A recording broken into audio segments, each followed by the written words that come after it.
আজকে দেখো বাজার থেকে বেশ বড় বড় চিংড়ি এসেছে আর সাথে এসেছে ফুলকপি।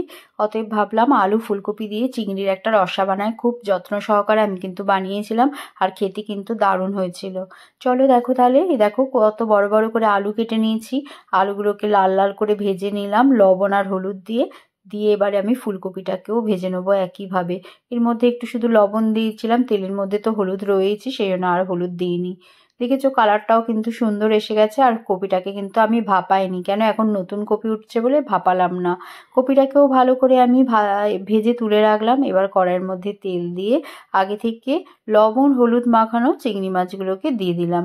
চিংড়িগুলোকে দিয়ে আমি কিন্তু বেশিক্ষণ ভাজবো না, জানোই তো চিংড়ি বেশি ভাজলে হার্ড হয়ে যায়, শক্ত হয়ে গেলে কিন্তু চিংড়ির কোনো টেস্ট পাবে না। অতএব কয়েক সেকেন্ড একটুখানি নাড়াচাড়া করে নামিয়ে ফেললাম। আবারও কড়ার মধ্যে তেল দিয়ে আমি এখানে তেজপাতা শুকনো লঙ্কা আর জিরে ফোড়ন দিয়েছিলাম, আর গরম মশলা দিয়েছিলাম, আর পেঁয়াজ ফোড়ন দিয়ে একটু ভালো করে পেঁয়াজটাকে লাল লাল করে ভেজে নিয়ে টমেটো দিয়ে দিলাম।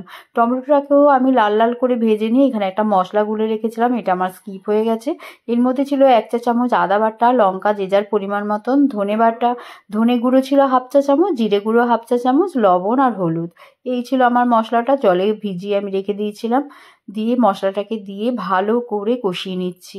এই কষানোটা কিন্তু খুব সুন্দর করে করতে হবে, কখনো মিডিয়ামে কখনো হাইতে দিয়ে ভালো করে ভেজে নিয়ে কয়েক মিনিট ভেজে নিয়ে তারপরে আমি সমস্ত আলু ফুলকপি আর চিংড়িগুলোকে দিয়ে দিলাম। দিয়ে আবারও 5 মিনিট কিন্তু আমি এই কষিয়ে নেবো।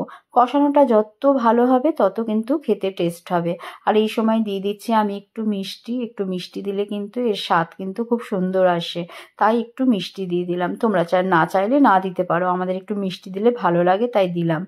এবারে গরম জল দিলাম, জানোই তো আমি তরকারিতে সমস্ত গরম জল দিই, সমস্ত তরকারিতেই সেই জন্য গরম জল দিয়ে ঢেকে দিলাম। দিয়ে মিডিয়াম হিটে করে রেখে দিয়েছিলাম। দিয়ে ভালো করে সুসিদ্ধ যখন হয়ে গেল তখন নামানোর আগে একটু গরম মশলা আর কুচনো ধনেপাতা দিয়ে একটু ঢেকে রেখেছিলাম। তারপরে আমি পরিবেশনের জন্য রেডি করে ফেললাম আজকের এই রেসিপি। কেমন হয়েছে অবশ্যই জানিও, খেতে কিন্তু দারুণ টেস্টি হয়েছে।